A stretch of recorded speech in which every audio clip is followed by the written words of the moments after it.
ओम नमः शिवाय। हर हर महादेव। आज हम सुनेंगे श्रावण मास महात्म्य का 17वां अध्याय, जिसमें अष्टमी के दिन किए जाने वाले देवी के पवित्रारोपण की विधि है और नवमी के दिन किए जाने वाले कार्यों का वर्णन है। ईश्वर बोले, हे देवेश, अब मैं आपसे शुभ पवित्रारोपण का वर्णन करूंगा। सप्तमी तिथि को अधिवासन करके अष्टमी तिथि को पवित्रकों को अर्पण करना चाहिए। जो पवित्रक बनवाता है उसके पुण्य फल को सुनिए। सभी प्रकार के यज्ञ, व्रत और दान करने और सभी तीर्थों में स्नान करने का फल मनुष्य को केवल पवित्र धारण करने से प्राप्त हो जाता है, क्योंकि भगवती शिवा तो सर्वव्यापिनी है। इस व्रत से मनुष्य धनहीन नहीं होता, उसे दुख, पीड़ा और व्याधियां नहीं होती, शत्रुओं से होने वाला भय भी नहीं होता, वह कभी भी ग्रहों से पीड़ित नहीं रहता। इससे छोटे बड़े सभी कार्य सिद्ध हो जाते हैं। हे वत्स, मनुष्य तथा राजाओं के विशेष करके स्त्रियों के पुण्य की वृद्धि के लिए इससे श्रेष्ठ अन्य कोई व्रत नहीं है।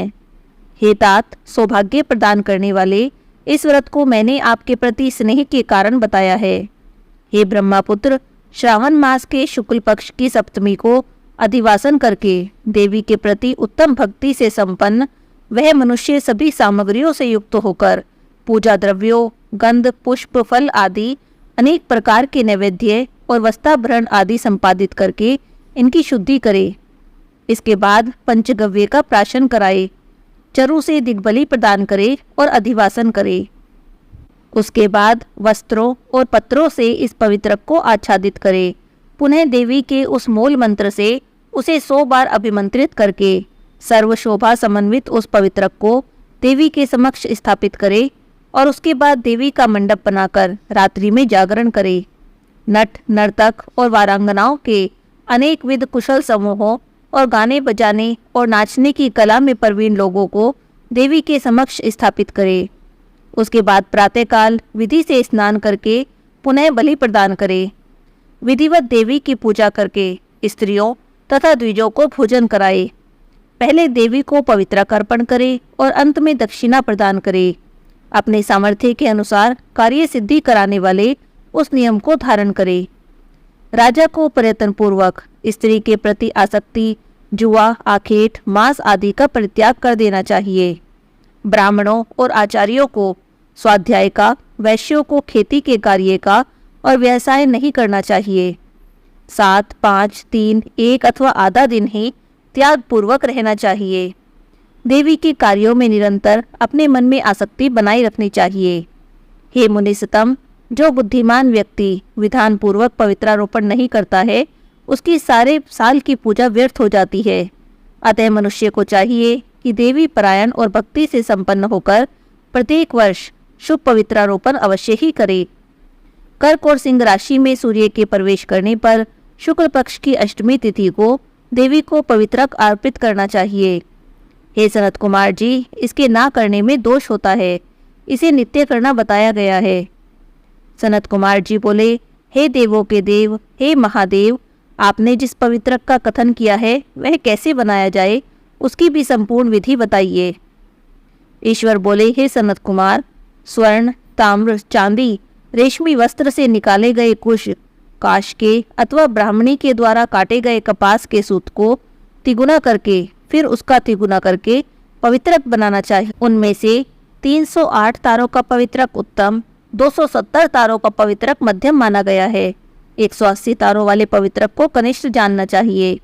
इस प्रकार 100 ग्रंथि का पवित्रक उत्तम, 50 ग्रंथि का पवित्रक मध्यम और 26 ग्रंथि का सुंदर पवित्रक कनिष्ठ होता है। 6, 3, 4, 2, 12, 24, 10 अथवा 8 ग्रंथि का पवित्रक बनाना चाहिए। 108 ग्रंथि का पवित्रक उत्तम, 54 ग्रंथि का मध्यम और 27 ग्रंथि का कनिष्ठ होता है।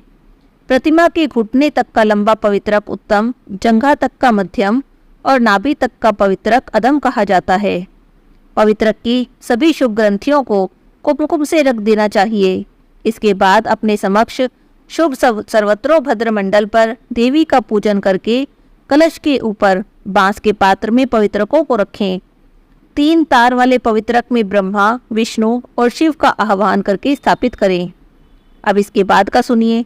9 तार के पवित्र अक में ओंकार, सोम, अग्नि, ब्रह्मा, समस्त नागों, चंद्रमा, सूर्य, शिव और विश्व देवों की स्थापना करें। हे सनत कुमार, अब मैं ग्रंथियों में स्थापित किए जाने वाले देवताओं का वर्णन करूंगा।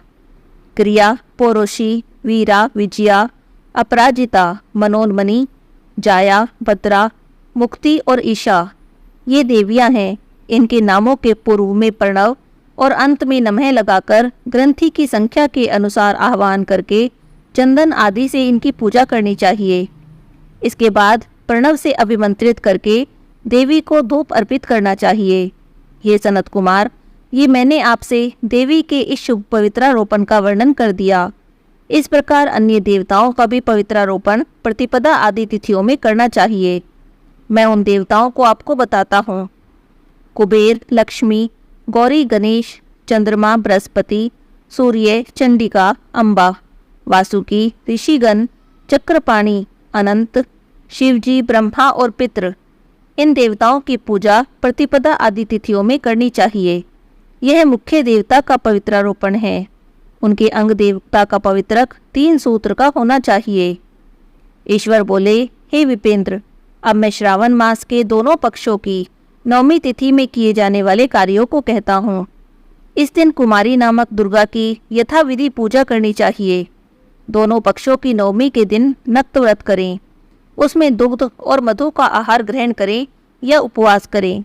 उस दिन कुमारी नामक पापनाशिनी दुर्गा चंडिका की चांदी की मूर्ति बनाकर भक्ति पूर्वक उनका अर्चन करें। गंध, चंदन, कनीर के पुष्पों, दशांग धूप और मोदकों से उनका पूजन करें। उसके बाद कुमारी कन्या, स्त्रियों और विप्रों को भोजन कराएं। फिर मौन धारण करके स्वयं बिल्लव पत्र का आहार ग्रहण करें। इस प्रकार जो मनुष्य श्रद्धा के साथ दुर्गा देवी की पूजा करता है वह उस परम स्थान को जाता है जहाँ देव बृहस्पति विद्यमान है। हे विधि नंदन, ये मैंने आपसे 9वीं के दिन किए जाने वाले कार्यों को कहा। यह सब मनुष्य के सभी पापों को नाश करने वाला, सभी संपदाएं प्रदान करने वाला, पुत्र पौत्र आदि उत्पन्न करने वाला है और अंत में उन्हें उत्तम गति प्रदान करता है। यहाँ पर सावन मास महात्म्य के 17वें अध्याय की कथा समाप्त होती है। 18वें अध्याय की कथा हम कल सुनेंगे। शंकर भगवान की जय हो। हर हर महादेव।